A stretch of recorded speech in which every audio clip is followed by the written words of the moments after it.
आज का लेक्चर जहाँ से हमने आज कंटिन्यू करना है वो आज का टॉपिक ये है ऑर्गेनाइजेशनल फाइनेंशियल प्रैक्टिस। आपको पता है कोई भी ऑर्गेनाइजेशन तब तक स्टेबल नहीं रह सकती जब तक उसके फाइनेंशियल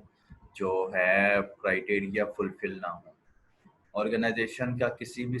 हालांकि किसी भी ऑर्गेनाइजेशन के बाद जब भी किसी कोई ऑर्गेनाइजेशन बनती है तो ज़ाहिर सी बात है उनमें कोई ना कोई स्किल्स होती है। ज़ाहिर सी ये भी बात है, ठीक है, कि उन्होंने कोई प्रोडक्ट की पर वर्किंग की होती है और वो उसको उसकी तरफ गामजन होते हैं, लेकिन साथ में ये भी होता है कि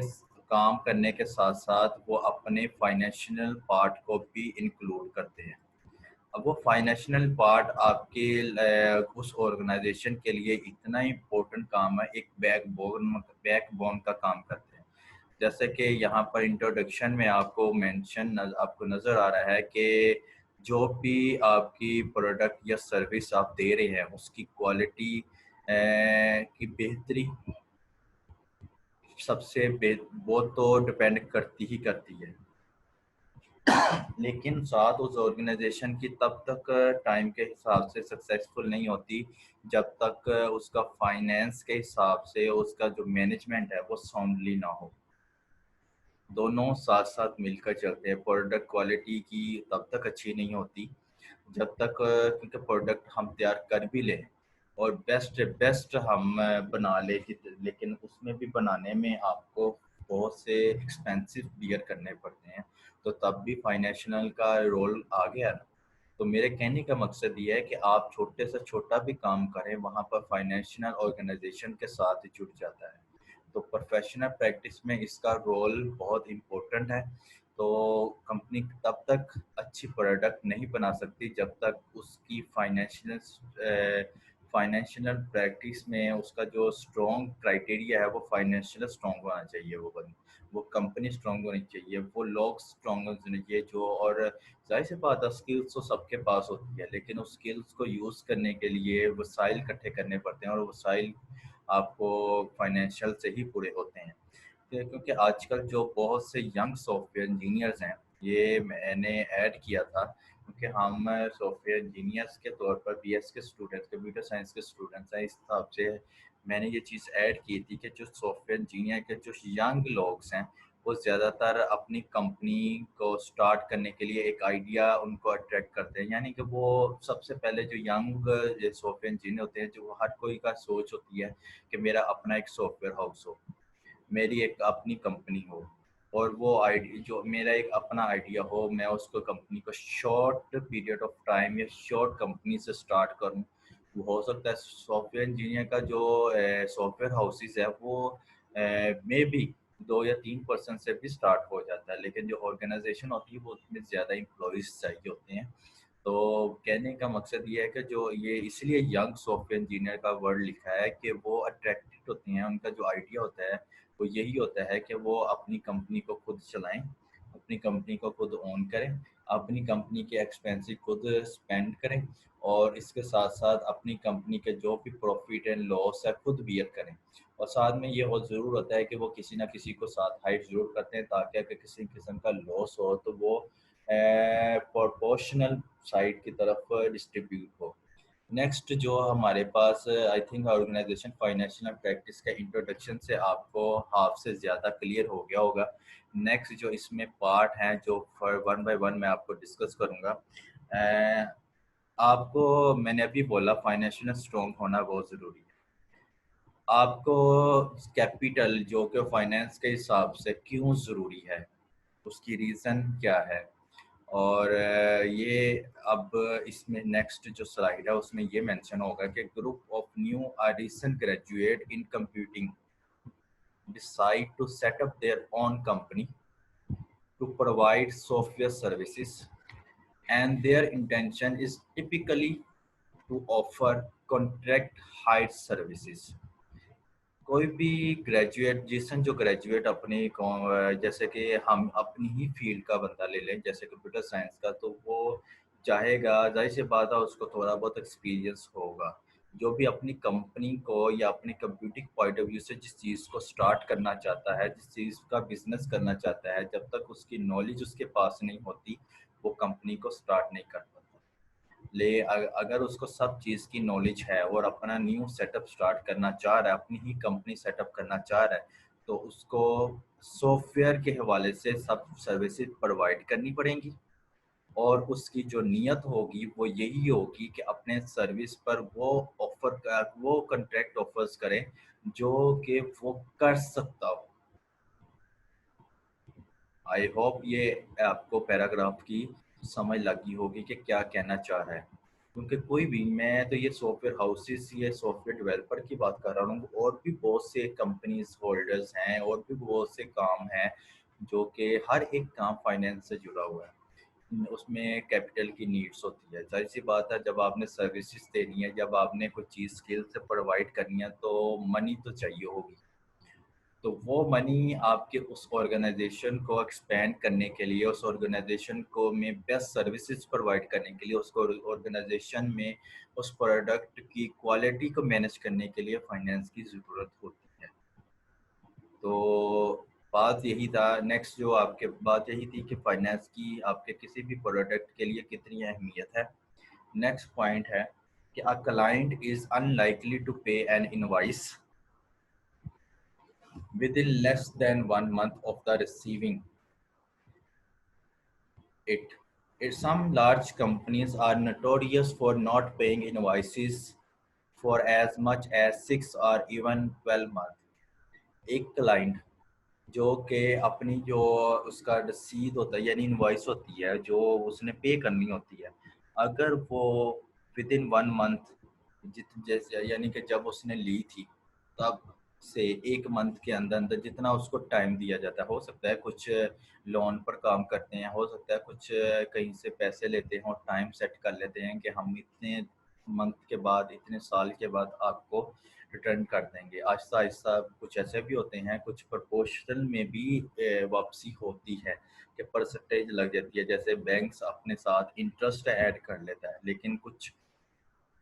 ऐसे भी होते हैं कि कुछ इंटरेस्ट फ्री भी आपके प्रोडक्ट को चला देते हैं, लेकिन ऐसा बहुत कम होता है जो इंटरेस्ट फ्री होते हैं, लेकिन इंटरेस्ट लाज़मी साथ रखा जाता है, जिससे मैं समझता हूँ कि ये बैड अप्रोच होगी। लेकिन क्योंकि कोई भी काम जो इंटरेस्ट से स्टार्ट किया जाए उसमें घपले आते ही आते हैं। क्योंकि इंटरेस्ट ही हमारे जो सोसाइटी में उसको बेहतर नहीं समझा जाता और बेहतर नहीं। तो इस चीज़ के तो मैं बड़े खिलाफ हूँ। तो क्लाइंट जो अपना अगर वो पे नहीं करते, कुछ ऐसी ऑर्गेनाइजेशन भी हैं जो बड़ी ऑर्गेनाइजेशन है और उन्होंने अपना जो टाइम सेट किया हो, ये मैं वो बातें कर रहा हूँ, ये पॉइंट वो है कि आपने कंपनी चलाने के लिए कुछ लोन लिया और लोन के केस पर कि वो उस दौरान अगर वो कोई ऐसी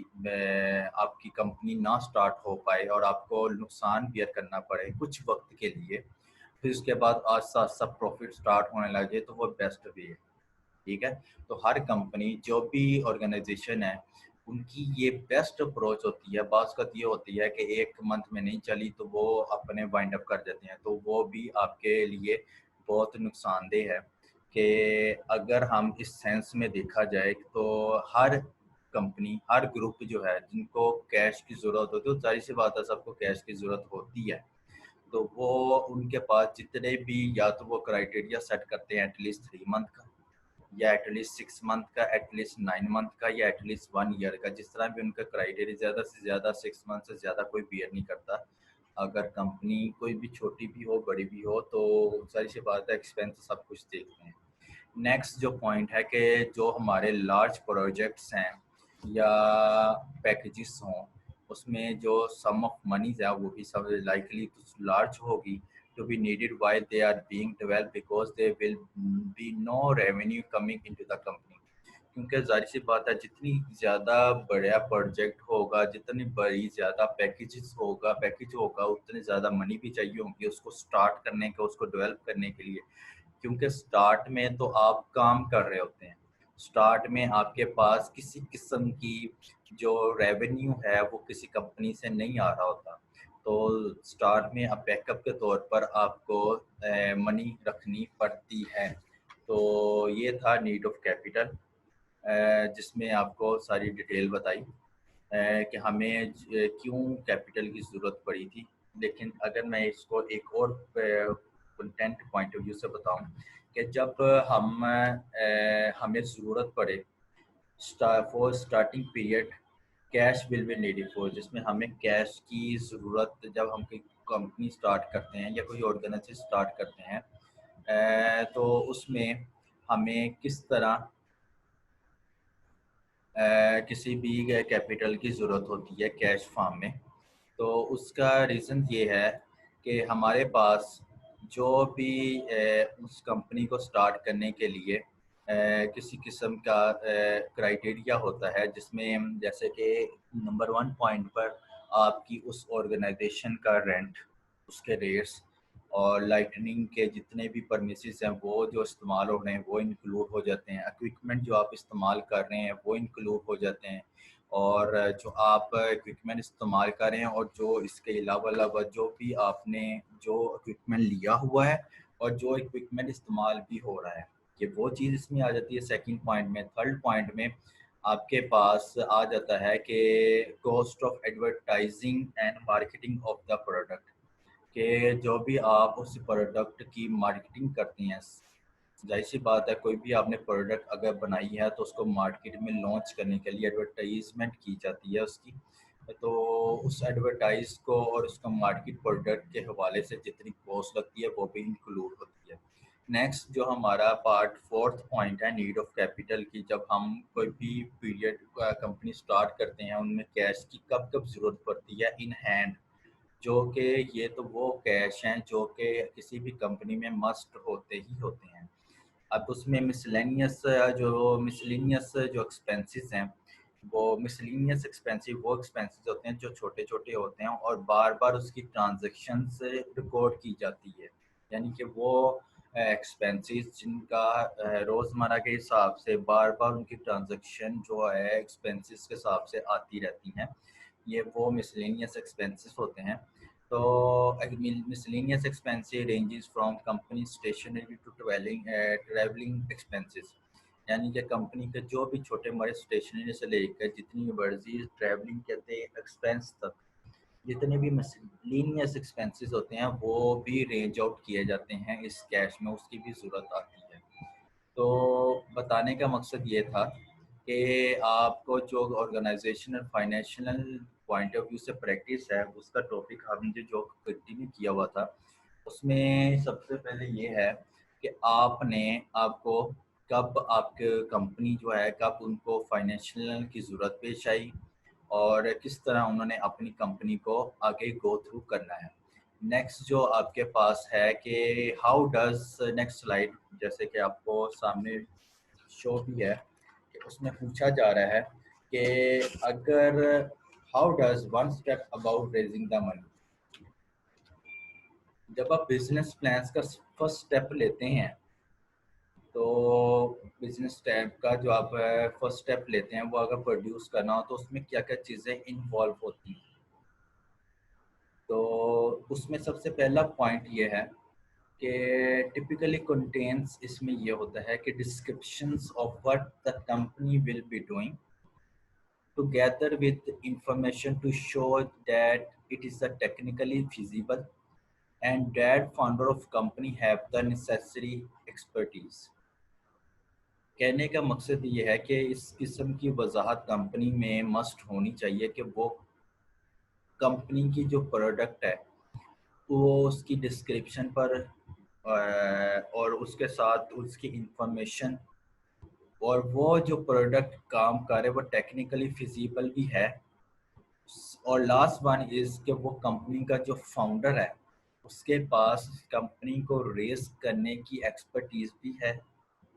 साथ में एक और चीज़ अगर ऐड कर दें वो तो स्टेप में ऐड करना ही करना पड़ेगा कि मनी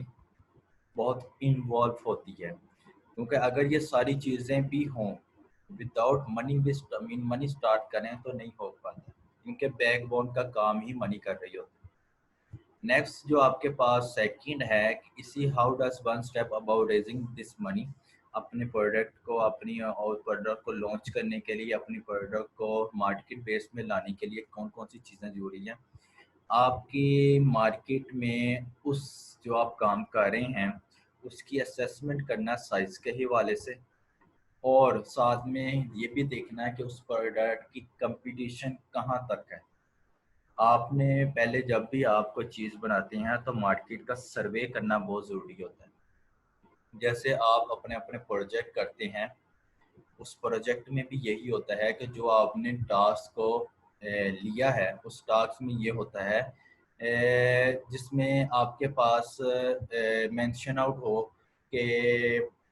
आपकी उस कंपनी के इसके साथ साथ जो प्रोडक्ट आप लॉन्च करना है, उस प्रोडक्ट के साथ साथ वो आपके अगर कोई और भी यूज़ कर रहा है तो वो किस किस चीज़ों को फॉलो कर रहा है और वो आपका कंपटीटर बन जाता है।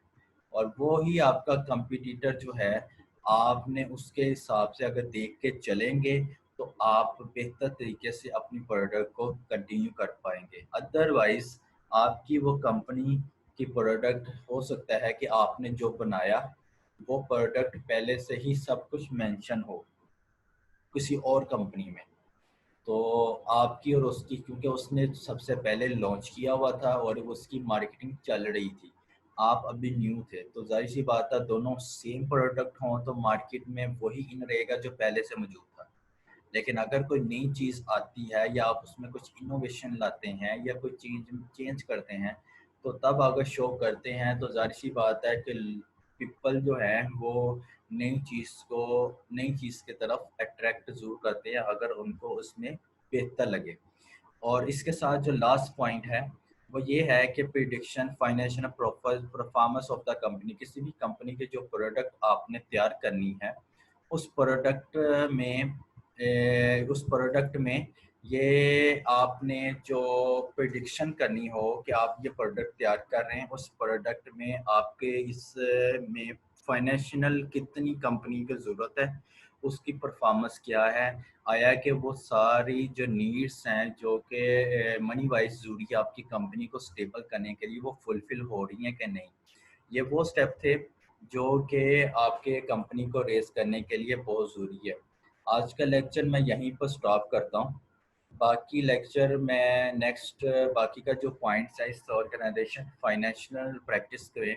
वो मैं नेक्स्ट कंटिन्यू करूँगा यहीं से कि इस ऑर्गेनाइजेशन फाइनेंशियल प्रैक्टिस का सोर्स ऑफ फंड्स, ये जो तीन है इसको वन बाय वन डिस्कस करेंगे।